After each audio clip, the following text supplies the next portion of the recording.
ایک مالدار شخص تھا، اس نے اپنے بیٹے کو ایک عجیب و غریب وصیت کی کہ بیٹا جب میں مر جاؤں، میرے مرنے کے بعد میرے جو پیروں کے موزے ہیں پھٹے پرانے بوسیدہ، جو میں کئی سال سے یوز کر رہا ہوں، استعمال کر رہا ہوں، میری یہ خواہش ہے کہ مجھے مرنے کے بعد یہی موزے پہنا کر مجھے قبر میں اتارا جائے۔ وصیت بڑی عجیب تھی لیکن باپ کی تھی۔ بہرحال ایک دن ایسا آیا کہ باپ کا انتقال ہو گیا، غسل کفن دفن کی تیاریاں ہونے لگی۔ بیٹے نے اپنے باپ کی وصیت لوگوں کے سامنے پیش کی، یعنی بتائی، تو ہنگامہ ہو گیا، ہر کوئی حیرت میں پڑ گیا۔ لوگوں نے کہا کہ نہیں نہیں، یہ جائز نہیں ہے، یہ جائز نہیں ہے، مرد تو یعنی 2 کپڑوں کے ساتھ قبر میں دفن کیا جاتا ہے، اس کے علاوہ کوئی چیز اس میں ڈالی نہیں جاتی، تو یہ نہیں ہو سکتا۔ بہرحال بیٹا تو اپنی باپ کی وصیت کو لے کر اڑا ہوا تھا، اس نے کہا کہ نہیں، میرے باپ کی وصیت ہے تو مجھے موزے پہنا کر ہی باپ کو دفن کرنا ہوگا۔ لوگوں نے جب بیٹے کی ضد دیکھی، اصرار دیکھا، تو ایک عالم صاحب کو بلایا گیا، تو عالم صاحب نے بھی وہی کہا کہ بھائی نہیں، موزے نہیں پہنا سکتے، یہ جائز نہیں ہے نا، لیکن بیٹا اڑا ہوا تھا۔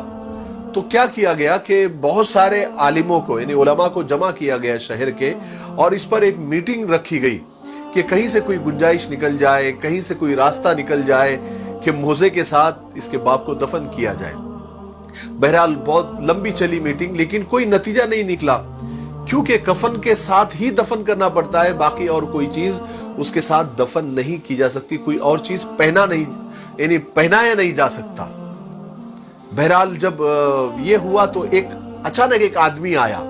اس کے ہاتھ میں ایک کاغذ تھا، وہ کاغذ اس نے بیٹے کے ہاتھ میں تھمایا اور کہا کہ تمہارے ابا کا دوست ہوں میں، اور تمہارے ابا انتقال کرنے سے پہلے میرے پاس آئے تھے اور یہ کاغذ میرے حوالے کیا تھا اور کہا تھا کہ میرے مرنے کے بعد میرے بیٹے کو یہ بتا دینا۔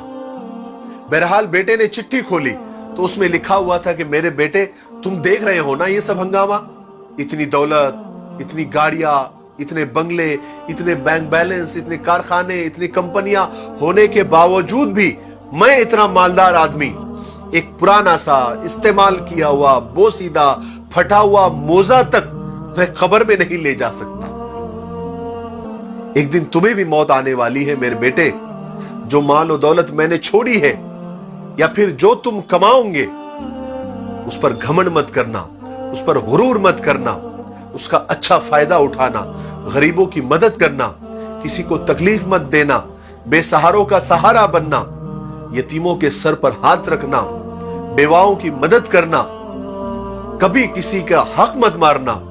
میرے بیٹے آگاہ ہو جاؤ، ہوشیار ہو جاؤ، تمہیں بھی ایک دن موت آنے والی ہے اور کفن کے 2 ہی ٹکڑوں میں تمہیں اس دنیا سے جانا ہے، قبر میں اترنا ہے۔